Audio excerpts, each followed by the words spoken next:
Yo, yo, yo, what's up, all you nerdy fanboys and fangirls? Welcome to another episode of The Grumpy Geek, where we talk about all things geeky, nerdy, and weird.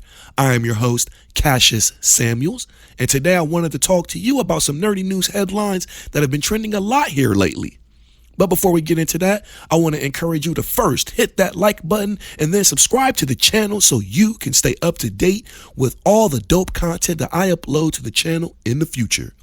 Now that we got that quick shameless plug out the way, let's talk some DCEU news. More specifically, let's talk about the news concerning Ezra Miller and the incident involving him choking a female fan on camera and pushing her to the ground. When this news first hit my screen, I was shocked as fuck to see pretty boy Ezra Miller, who plays Barry Allen's The Flash in the DCEU, caught on camera aggressively manhandling a young woman for some transgression that was not made clear in the video. From the video itself, it's impossible to tell how the altercation started, but it doesn't look good.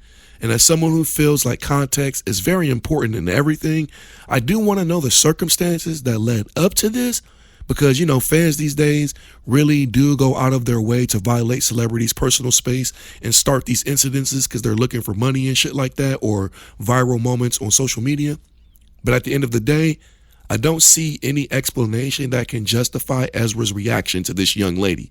This action should have very severe consequences to it. And I do think it should include him being removed from his role as the Flash, which to me wouldn't be so bad since I wasn't the biggest fan of his version of the Flash anyway.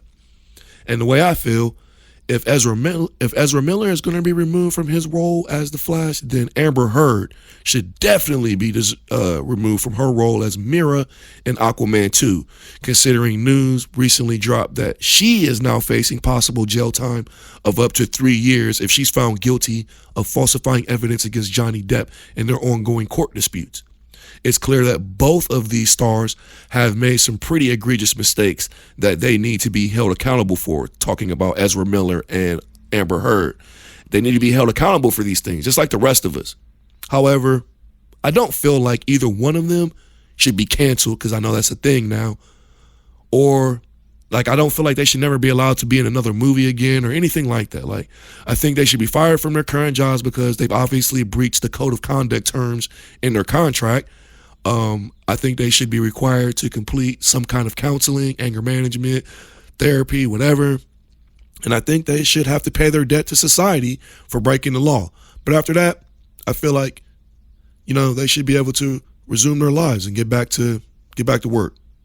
At the end of the day, other than the obvious victims in these situations, the people I really feel sorry for, though, are the fans of the DCEU who have been watching this movie universe fall apart almost since its inception.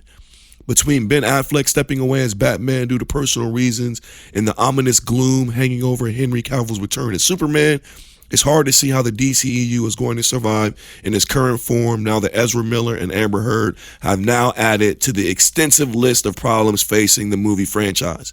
But hey, at least we got Robert Pattinson's corny-ass Batman coming up to save the day. I can already hear the fanboys now calling it a new modern masterpiece. Yay, I can't wait.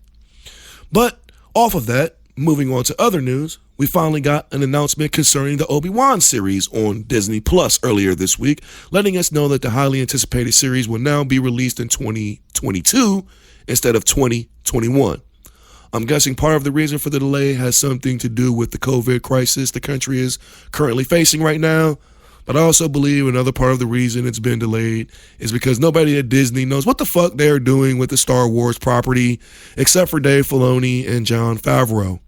It's already been reported in the series that they were cutting down from 6 episodes to 4 episodes, and that they've also been running into slight creative differences behind the scenes. Like, this has all already been reported.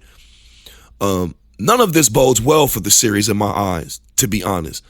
You know, I've already begun to prepare myself to expect the worst with this series at this point, because I've seen this train wreck before when Mark Hamill came out and with The Last Jedi, I was like, I'm not feeling the way they took Luke in this movie, and da-da-da-da-da. It's like, oh shit, here we go. And this is kind of, I see this the same way. Like, all right, we're pushing it back. We're hearing about creative differences behind the scene. They're cutting it from 6 to 4 episodes. It's like, none of this bodes well.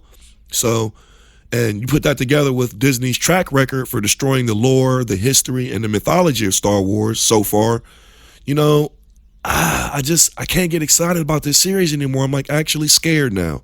And I want to be excited. Like, I do, man. And I know I come off all the time like I am against Star Wars, and in a lot of ways I am, because I just cannot co-sign the direction the franchise has been going in since the acquisition by Disney. Like, I just can't, man. And I want so badly to love everything that they do, but they just keep giving me reasons not to. And this is all setting up the recipe for the same disaster that preceded The Last Jedi, I feel like. And I just feel like it's going to keep happening, man. I want to love this so badly, but I just don't see it happening as long as Kathleen Kennedy is involved in the picture. But anyway, that's all I got for you nerds today. I want to hear what you guys think, though. How do you think the fallout from Ezra Miller and Amber Heard situation should be handled? Do you guys think the DCEU can survive long enough to lose 2 more well-known stars from its ranks and push on? Or is this truly the beginning of the end? What about the Obi-Wan news? Are you excited or are you worried like me? Let me know in the comments below and let's talk some geeky news.